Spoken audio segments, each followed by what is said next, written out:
آج کی اس ویڈیو میں ہم دجال کے بارے میں جانیں گے کہ دجال کون ہے، کب آئے گا اور یہودیوں سے دجال کا کیا رشتہ ہے۔ یہودی دجال کا انتظار کیوں کر رہے ہیں؟ یہودی مسجد الاقصی کو کیوں گرانا چاہتے ہیں؟ یہودیوں کا ماننا ہے کہ ہم مسجد الاقصی کی جگہ ہیکل سلیمانی تعمیر کریں گے، اور جب تک مسجد الاقصی کی جگہ ہیکل سلیمانی نہیں تعمیر کریں گے تب تک ان کا مسیحا دجال نہیں آئے گا، اور ہیکل سلیمانی میں حضرت سلیمان علیہ السلام کا تخت لا کر رکھیں گے جس پر وہ اپنے مسیحا دجال کو بلائیں گے۔ اور آج اسرائیل اسی سازش کو پورا کرنے میں لگا ہوا ہے کہ مسجد الاقصی کی جگہ تھرڈ ٹیمپل یعنی ہیکل سلیمانی بنانا چاہتے ہیں۔ یہودیوں کا ماننا ہے کہ جب تک ہم ہیکل سلیمانی تعمیر نہیں کریں گے تب تک ان کا مسیحا دجال نہیں آئے گا اور ساری دنیا پر ان کی حکمرانی ہوگی۔ وہ دجال کو اپنا مسیحا یعنی اپنا مددگار مانتے ہیں، مگر اللہ جانتا ہے کہ دجال کتنا بڑا جھوٹا، کتنا بڑا مکار، دھوکے باز اور خدائی کا دعویٰ کرنے والا ہوگا۔ اس کے سر پر کافر لکھا ہوا ہوگا، اور دجال قیامت کے قریب اس دنیا میں آئے گا اور اس کی صرف ایک آنکھ ہوگی، دوسری آنکھ سے دجال اندھا ہوگا۔ اس کے ایک ہاتھ میں جنت، دوسرے میں دوزخ ہوگی۔ جو باہر سے جنت ہے وہ اندر سے دوزخ ہوگی، اور جو باہر سے دوزخ ہے وہ اندر سے جنت ہوگی۔ کافر لوگ اسے خدا مان لیں گے اور پھر اس کو سجدہ کریں گے۔ ان لوگوں کو وہ دھوکہ دے گا، اور جن کا ایمان پختہ ہے وہ اس دھوکے سے بچ جائیں گے۔ اور دجال ساری دنیا میں فساد مچائے گا، ہر طرف دہشت بھرا ماحول ہوگا، اور پھر حضرت عیسیٰ علیہ السلام زندہ زمین پر اتار دیے جائیں گے،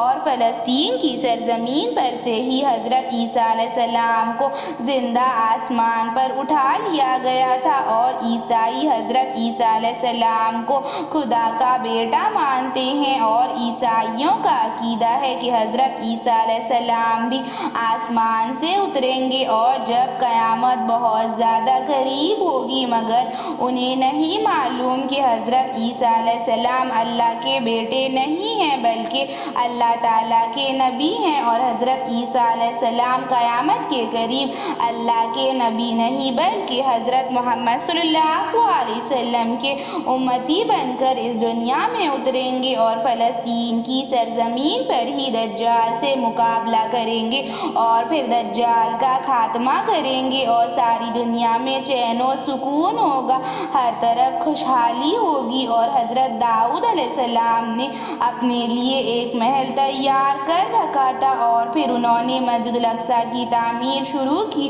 اور پھر اس کی تعمیر کی ذمہ داری حضرت سلیمان علیہ السلام کو سونپی، اور انہوں نے اس ذمہ داری کو پورا کیا۔ اس محل میں تابوت سکینہ موجود ہے جو کہ محل کے خاتمے کے بعد کہیں گم ہو گیا ہے، جس میں منوصلہ کے برتن ہیں، اور اللہ نے بنی اسرائیل کو جنت سے کھانا بھجوایا تھا۔ حضرت سلیمان علیہ السلام کا تخت، حضرت موسیٰ علیہ السلام کا عصا، حضرت داؤد علیہ السلام کی انگوٹھی اس تابوت سکینہ میں موجود ہے جس کی کھوج یہودی کر رہے ہیں، جو کہ آج تک نہیں ملا، اور اسی لیے انہیں لگتا ہے کہ ہم مسجد الاقصی کی جگہ ہیکل سلیمانی تعمیر کریں گے، اور دجال کا انہیں بے صبری سے انتظار ہے۔ اور یہودی اور مسلمانوں کی یہ جنگ آج سے نہیں بلکہ صدیوں سے جاری ہے، اور جرمنی کے بادشاہ ہٹلر نے یہودیوں پر بہت زیادہ ظلم کیے تھے۔ ہٹلر یہودیوں سے بہت زیادہ نفرت کرتا تھا۔ یہ قوم بہت جھوٹی،